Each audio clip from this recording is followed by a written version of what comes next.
Okay, so get ready for this, right? We're really diving into some intense stuff this time. It's book 4 of Against Greed by Salvianus of Marseille. Ooh, yeah, Salvianus. Now, he really doesn't hold back, does he?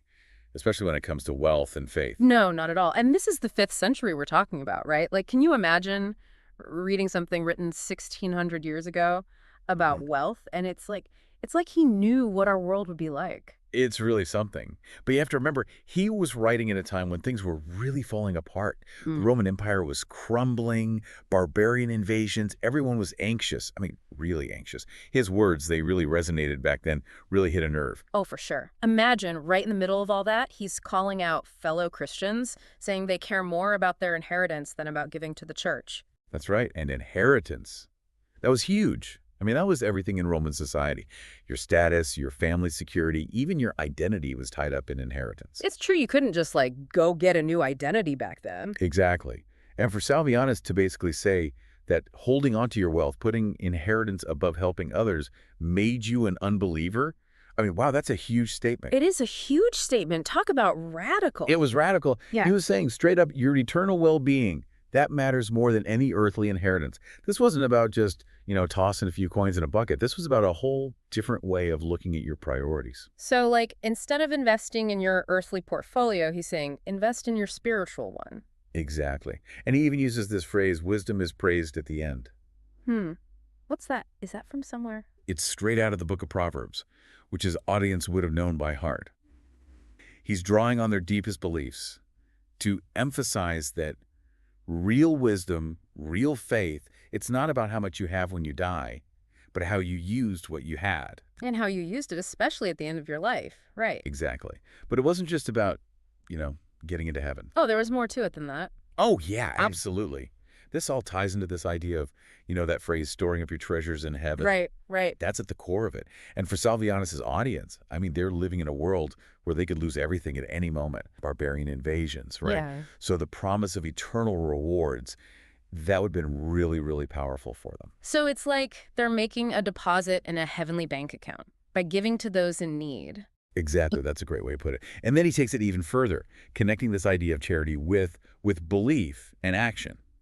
He keeps repeating this phrase, as you believe, so you will receive. Wow. It's powerful stuff, right? It really is. What did he mean by that? So he's saying that real belief, genuine belief, it has to show up in how you live your life. It has to show up in how you use what you have, especially your wealth, to help those around you. So it's not enough to just say you believe. You have to actually live it out. Exactly. Your actions, especially when it comes to wealth, they're a direct reflection of what you really believe. And if they don't line up, if your actions and beliefs don't match. Well, Salvianus doesn't sugarcoat it. He's very clear about the consequences. He paints this stark contrast, I mean, it's really vivid, between how the wealthy live and the poverty of Christ. Mm-hmm. Like he's holding up a mirror to his audience, Oh, forcing them to see the disconnect between their faith and how they're actually living. ouch. Yeah, it's meant to be uncomfortable. And then he takes it even further. He even says that thieves, even thieves, try to justify stealing. Right. Oh, they had it coming. Exactly. It's like this basic human thing, right? We're always trying to explain away our bad behavior, but Salvianus cuts right through that. He says, nope, you can't hide from the truth of what you're doing. He really doesn't let anyone off the hook, does he? It makes you wonder, did anyone listen to him back then? Did people actually start, giving away their fortunes? It's hard to say for sure. But we do know that his work was read by a lot of people, and they debated it.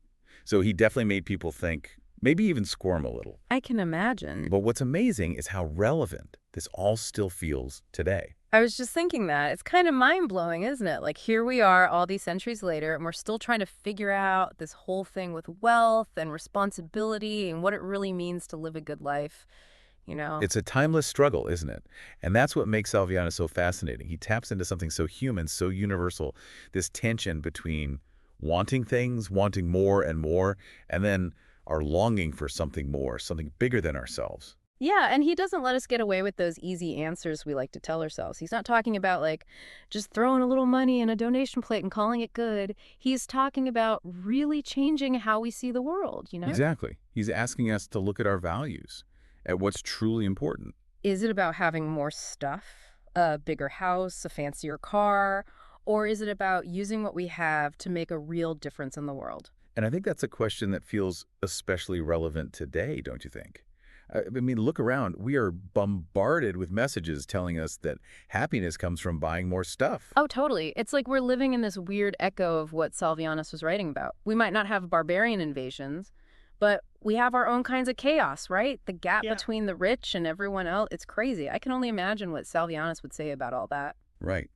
He might even say that consumerism has become its own religion, where buying more and more is the only thing that matters. It's true. It's like this never-ending cycle of wanting what we don't have, always trying to keep up with everyone else, to prove we have enough, that we are enough. And that's where I think Salvianus' message of generosity can be so powerful, you know, because it's about breaking free from all that. Free from that need to have more, more, more all the time. It's about recognizing that real fulfillment, real joy, it doesn't come from stuff. It comes from something deeper, something more meaningful. It's about like finally aligning how we live with what we say we believe. Yeah, You know? it's about putting our faith into action and realizing that real wealth isn't about how much you have, but the impact you make on others.